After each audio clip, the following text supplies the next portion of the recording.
सिपाही के 19,838 पदों पर बहाली के लिए। महिलाओं के लिए क्षैतिज आरक्षण के तहत 6,717 पद सुरक्षित हैं। 18 मार्च 2025 से अभ्यर्थी अपने आवेदन जमा करना प्रारंभ कर सकते हैं ऑनलाइन। किसी भी दलाल प्रकृति के व्यक्ति के झांसे में ना आए कि उनके अभ्यर्थी के अंतिम चयन में वे किसी प्रकार का सहयोग कर सकते हैं। ये उनके द्वारा जो है अवैध धन उगाही का एक माध्यम हो सकता है। वे उसके झांसे में बिल्कुल नहीं आए। अगर उसके जो है बात पर विश्वास कर लेते हैं या कोई जाते हैं तो ऐसे जो भोले भाले अभ्यर्थी हैं या उनके अभिभावक इसमें फंस सकते हैं और अपनी मेहनत की कमाई से जो है वो हाथ धो सकते हैं। नमस्कार, मैं हूं चंद्रशेखर और आप देख रहे हैं आगाज फर्स्ट। देखिए, अगर आप बिहार पुलिस का तैयारी कर रहे हैं तो आप सावधान हो जाइए, क्योंकि आपके लिए एक खुशखबरी है। क्योंकि लगातार आप इंतजार कर रहे थे कि नई भर्ती अगर बिहार पुलिस में होती है तो हम फॉर्म भरेंगे, और ऐसे में आपके लिए खुशखबरी भरा खबर सामने आया है। सीएसबीसी के जो अध्यक्ष हैं जितेंद्र कुमार, वो यानी बिहार पुलिस में जो भर्ती प्रक्रिया है उसको लेकर कहते हुए नजर आ रहे हैं कि 19,838 पदों पर बिहार पुलिस कांस्टेबल का जो है रिक्तियां खाली है, और ऐसे में उस पर बहाली ली जाएगी जल्द ही, यानी कि 18 मार्च से लेके 18 अप्रैल तक आवेदन की अंतिम तिथि होगी। हम सुनवा रहे हैं सीएसबीसी के अध्यक्ष जितेंद्र कुमार क्या कुछ कह रहे हैं। पुलिस मुख्यालय से सामान्य प्रशासन विभाग के माध्यम से केंद्रीय चयन पर्षद सिपाही भर्ती को एक अधियाचना प्राप्त हुई है सिपाही के 19,838 पदों पर बहाली के लिए। तो उसके आलोक में हम लोग विज्ञापन संख्या 1/2025 आज प्रकाशित करने जा रहे हैं, जिसमें पदों की संख्या 19,838 है, जिसमें महिलाओं के लिए क्षैतिज आरक्षण के तहत 6,717 पद सुरक्षित हैं। इसका विज्ञापन आज हम प्रकाशित कर रहे हैं और ऑनलाइन आवेदन प्रारंभ करने की तिथि 18 मार्च 2025 से अभ्यर्थी अपने आवेदन जमा करना प्रारंभ कर सकते हैं ऑनलाइन, और उसकी अंतिम तिथि 18 अप्रैल 2025। आपके माध्यम से जो है हम सभी जो हमारे प्रोस्पेक्टिव अभ्यर्थी हैं और उनके अभिभावक हैं उनको ये सुझाव देते हैं कि विज्ञापन बहुत डिटेल में है, उसमें प्रकाशित सभी आवश्यक निर्देशों का वो भली भांति अध्ययन कर लें ताकि अभ्यर्थियों को आवेदन भरने में कोई कठिनाई नहीं हो जाए। डिटेल्ड है और सब चीज़ें उसमें दी गई हैं, तो इसलिए उसका अध्ययन जो है वे भली भांति कर ले जाए। क्योंकि ऑनलाइन आवेदन पत्र में अगर गलत या अपूर्ण सूचनाएं वे भरते हैं तो उस पर आवेदन पत्र अस्वीकृत हो सकता है। कि अगर उनकी सूचनाएं गलत हुई, बाद में जब हम सत्यापन करते हैं उस समय जो है गलत पाई जाती हैं या इनकम्प्लीट पाई जाती हैं, तो उनके आधार पर जो है वो उनके आवेदन जो है अस्वीकृत हो सकते हैं और बाद में उनको इससे कठिनाई भी होती है। इसलिए जब भी वो आवेदन भरे, पहले तो निर्देशों को पूरी तरह से पढ़ लें कि कैसे आवेदन भरना है, क्या क्या चीज़ें उसमें रखनी है, क्या क्या चीज़ें हैं, तो इसलिए उनको दिक्कत नहीं होती है। पूरा ठीक से पढ़ लें। और पाठ्यक्रम भी जो है उसका जो रहेगा वो हमने परिषद की वेबसाइट पर अपलोड किया है, उसको भी देख सकते हैं। हालांकि पाठ्यक्रम वही है जो पिछले में था लेकिन उसको जरूर देखें। और अभ्यर्थियों से ये भी अपेक्षा है कि वे विज्ञापन को सावधानी पूर्वक पढ़ेंगे, पूर्ण रूप में पढ़ेंगे और विज्ञापन में दिए गए प्रावधानों, नियमों, शर्तों एवं दिशा निर्देशों का सावधानी पूर्वक अध्ययन कर लेंगे।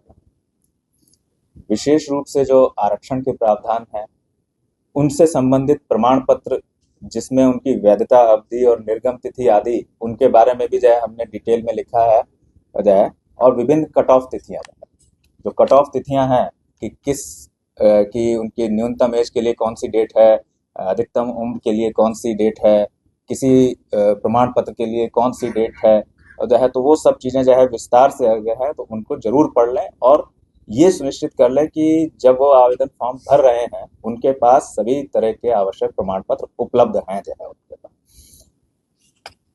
ये फायदा इसका जो ये होगा कि बाद में उन्हें किसी दिक्कत का सामना नहीं करना पड़ेगा कि हमने यदि किसी प्रमाण पत्र के लिए कट ऑफ डेट दी हुई है कि इस डेट तक का निर्गत या इस अवधि का प्रमाण पत्र चाहिए, उस अवधि का यदि जो है उनके पास नहीं है तो वे आवेदन भर नहीं सकेंगे। और बाद में यदि जो है वो आते हैं कि ये जो है नहीं था, तो वो उस अवधि के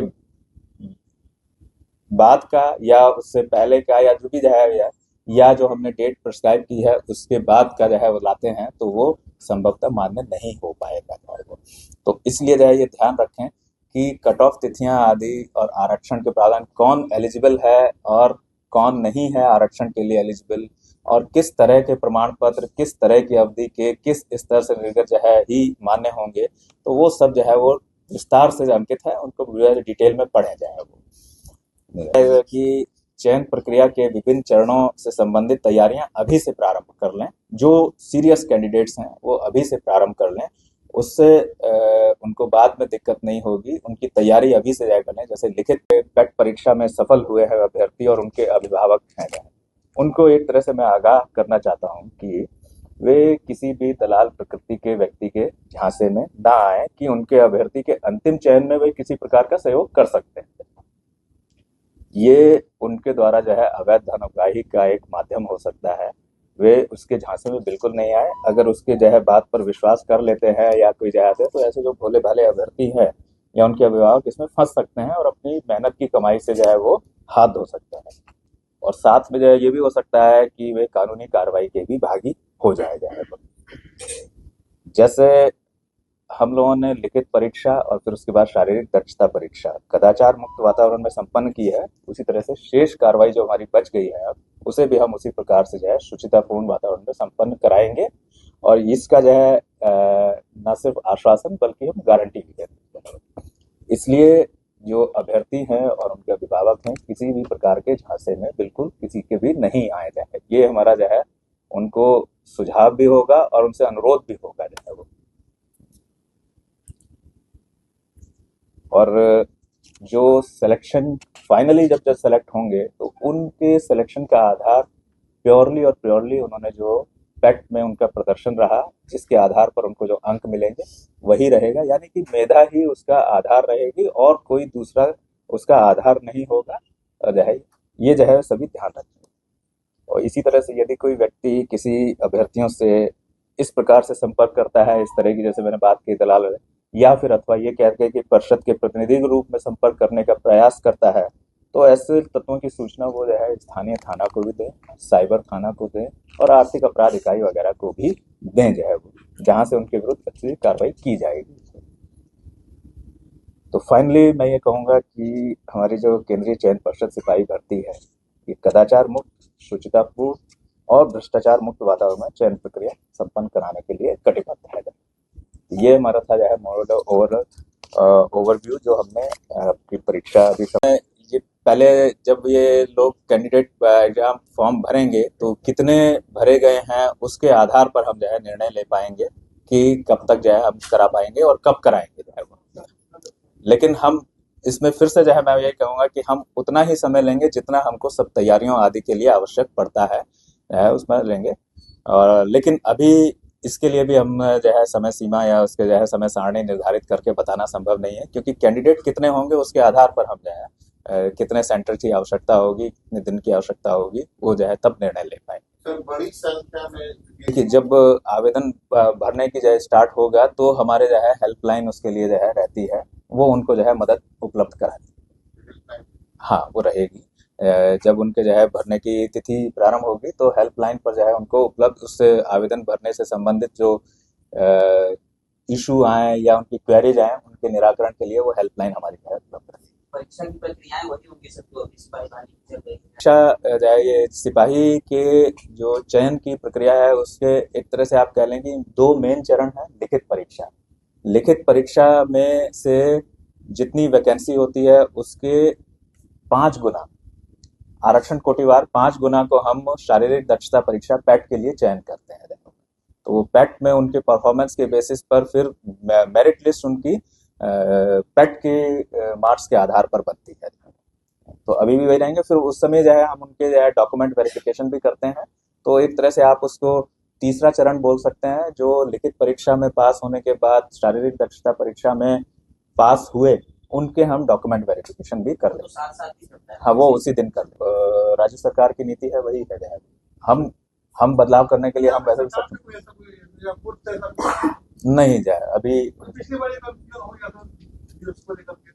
हाँ वो तो अब जो है पुरानी वाली ही जो स्केल है वही जो है लागू है, तो वही है जो है। लिखित परीक्षा होगी और फिर उसके बाद जो है सभी वही पूरी हाँ पुरानी प्रक्रिया। हाँ हाँ जब कैंडिडेट फॉर्म भर लेंगे और हम आकलन कर लेंगे कि कितने कैंडिडेट्स हमारे पास हैं, ये इलेक्ट्रॉनिक तंत्र और आईटी बेस्ड जो हमने सिस्टम बनाया ये उसकी ही स्ट्रेंथ थी कि हमने उनको अब पकड़ लिया जाए। ये एक तरह से आप कह लें कि ये हमारा ही उसका व्यवस्था का ही एक पार्ट था जाए। जो पकड़े गए हैं सर और जो नहीं जो आइडेंटिफाई हुए हैं उनके विरुद्ध जो है हम केस तो उनके दर्ज हो ही गए हैं जो है, तो केस हो गए हैं तो उनके विरुद्ध कानूनी कार्रवाई तो चली रही है। एडमिनिस्ट्रेटिव एक्शन उन पर जो है क्या लेना है ये बोर्ड की बैठक में हम लोग निर्णय लेंगे कि उनके विरुद्ध हम क्या करें। इस परीक्षा में जो ये 1/23 थी उसके कैंडिडेटर से तो जो है उनको जो है निष्कासित किया ही जाएगा। भविष्य के लिए क्या होना है वो जो है हम हमारे अपने प्रावधानों के आधार पर जो है उस पर निर्णय लेंगे, लेकिन इसमें जो है वो उनका कैंडिडेचर कैंसिल होगा। रिजल्ट का जो आपने कहा ये आप बहुत ही व्यवहारिक नहीं है इसको स्टिक करना। हम अभी इसीलिए मैंने कहा कि हम अभी टाइम फ्रेम आपको देने के लिए है, लेकिन इसको हम जल्द से जल्द पूरा करने का प्रयास करेंगे, लेकिन किस समय यह होगा वो अभी बताना संभव है। उसको अभी हम जो है सिलेक्शन का आधार मेधा सूची का आधार है परीक्षा की डेट हो या शारीरिक परीक्षा की डेट आदि हो, उनमें किसी भी तरह का परिवर्तन उनके अनुरोध आदि पर मान्य नहीं होगा, किसी भी कारण से वो मान्य नहीं होगा, वो अस्वीकृत ही होगा। इसलिए अपने आप को वो पूरी अवधि के दौरान उपलब्ध रखने की व्यवस्था कर लें कि ऐसी कोई स्थिति उनके साथ नहीं होगी कि जो डेट उनके लिए प्रिस्क्राइब की जाए उस डेट पर वो उपलब्ध ना हो पाए और उसके से जो है उनका जो एक प्रेशियस चांस था वो छूट जाएगा। तो मेरी तरफ से जो है यही था जो है कि जो नया विज्ञापन हम आज प्रकाशित कर रहे हैं आज हमारी वेबसाइट पर आ जाएगा, लेकिन आवेदन भरने की तिथि 18 मार्च 2025 से रहेगी। हमारा जो है कल ही हमने संपन्न किया है, अब इसको हम शुरू कर रहे हैं।